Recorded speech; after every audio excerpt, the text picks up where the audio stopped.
तो ये डूबता जहाज है। अभी तो इनके घटक दल कह रहे हैं कि ये जातिगत जनगणना की मांग कर रहे हैं, धीरे धीरे इनकी पार्टी के लोग भी कह रहे हैं। सुनिए, बदलते वक्त की जो आहट है वो जोर जोर से गूंज रही है। सुनने वाला सुन रहा है क्योंकि वोटर ने मन बना लिया है।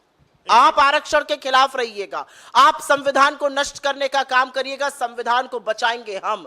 आरक्षण सुनिश्चित हम करेंगे और हम ये सुनिश्चित करेंगे कि जो हाशिए पर लोग हैं उनको प्रतिनिधित्व मिले, उनको मुख्य धारा में आने का मौका मिले।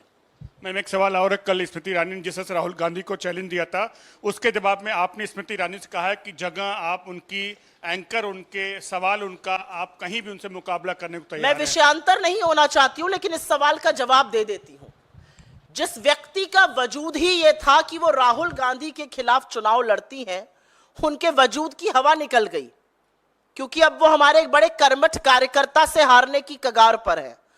तो आपका इतना कद नहीं है कि आप मेरे शीर्ष नेतृत्व से बात करिए, आप मुझी से निपट लीजिए। और मैंने चुनौती देके स्मृति ईरानी से कहा है, जगह आपकी, दिन आपका, वक्त आपका, मंच आपका, एंकर आपका, मुद्दा आपका, जहां चाहिए वहां बुलाइए, मेरे साथ एक बहस करके दिखा दीजिए।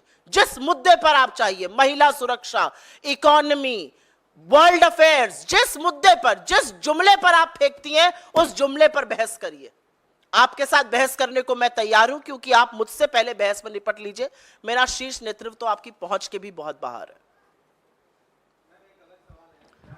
मैं चाहती हूं पहले आप इस पर सवाल पूछिए जो प्रधानमंत्री ने कलई खोली है। आप लोगों को न्यूज रूम में सकते में थे, यहां पर आप लोग भी थोड़े सकते में लग रहे हैं। काहे घबरा रहे हैं?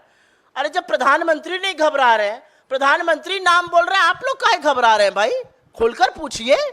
अच्छा मैम, आप कह रहे हैं कि बहुत सारे लखपति बनाएंगे और अडानी और अंबानी देश का मुद्दा है, लेकिन इसी मुद्दे को उलट होकर काउंटर किया जा रहा है अलग अलग रैलियों में, और कहा जा रहा है कि देश को रंगभेद की नीति पर बांटा जा रहा है, और ये लग रहा है कि मुद्दे को भटकाने की वजह से कांग्रेस को इसका नुकसान उठाना पड़ सकता है मौजूदा चुनावी प्रचार में।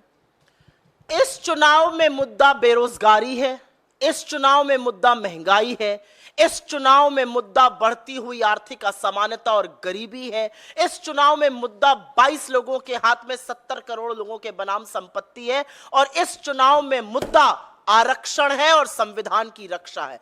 इसके अलावा, इसके इतर दूसरा कोई मुद्दा नहीं है, और हम पूरी तरह से मुद्दे पर टिके हुए हैं।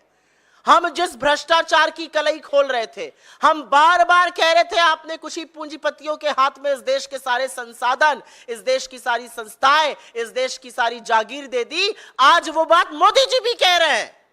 नरेंद्र मोदी को भी 10 साल बाद अंततोगत्वा ये कहना पड़ रहा है कि मेरी परछाई अडानी और अंबानी बोरे में भर भर कर, टेम्पो में लाद लाद कर, जिन टेम्पो में मैं बैठता हूं, जिन टेम्पो के बाहर और अंदर की तस्वीरें हैं, मोदी जी को भी कहना पड़ रहा है इन्हीं टेम्पो में भर भर कर वो काला धन बांट रहे हैं। यही बात तो राहुल गांधी जी भी कह रहे थे, अब मोदी जी भी वही बोल रहे हैं।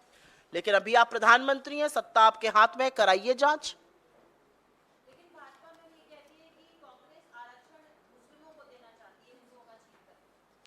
भाजपा तो ऐसी बेगैरत और बेवकूफ़ी की बहुत बातें करती है, तो उनकी हर बेवकूफ़ी की बात का मैं जवाब नहीं दूंगी। भाजपा की सरकार ने यही आरक्षण गुजरात में, यही आरक्षण मध्य प्रदेश में, यही आरक्षण छत्तीसगढ़ में दिया। भाजपा की 2 बार सरकार कर्नाटक में रही, वो चुप रहे इस पर। इस बार इस तरह की बेसिर पैर की बातें क्यों की जा रही है, ये मैं जानना चाहती हूं।